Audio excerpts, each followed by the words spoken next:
The Federal Reserve's chairman announced today the central bank will be keeping interest rates the same. He cited a steady unemployment rate and workforce conditions, but stressed there's a lot of economic uncertainty. 12 News consumer reporter Sarah Guernelli is here now with more. Sarah?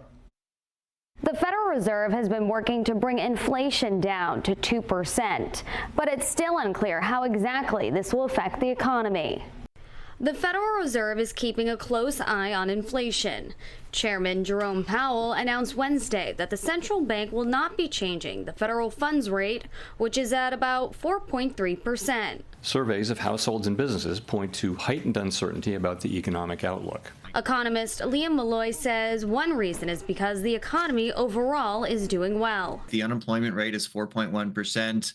Inflation, while it's above our 2% target, is not super high. We've got it a lot down from where it was in 2022. However, during the meeting, Powell stressed economic uncertainty with the idea of deregulation and tax cuts.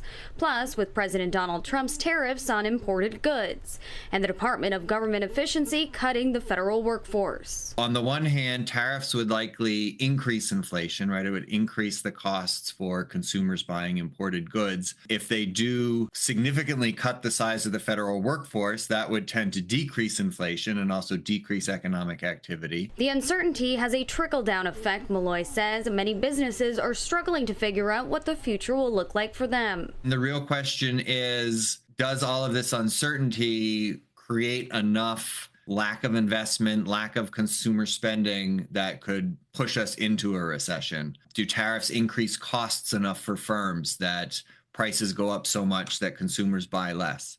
It's really unclear right now. Overall, when interest rates remain unchanged, it costs consumers to borrow money. The biggest piece for interest rates, most people are going to be in, mortgage interest rates. So if you're buying a house, car loans. Even with the projected shifts in the economy, the Federal Reserve is expected to cut their key interest rates twice this year and again in 2026. In the studio, Sarah Guernelli, 12 News.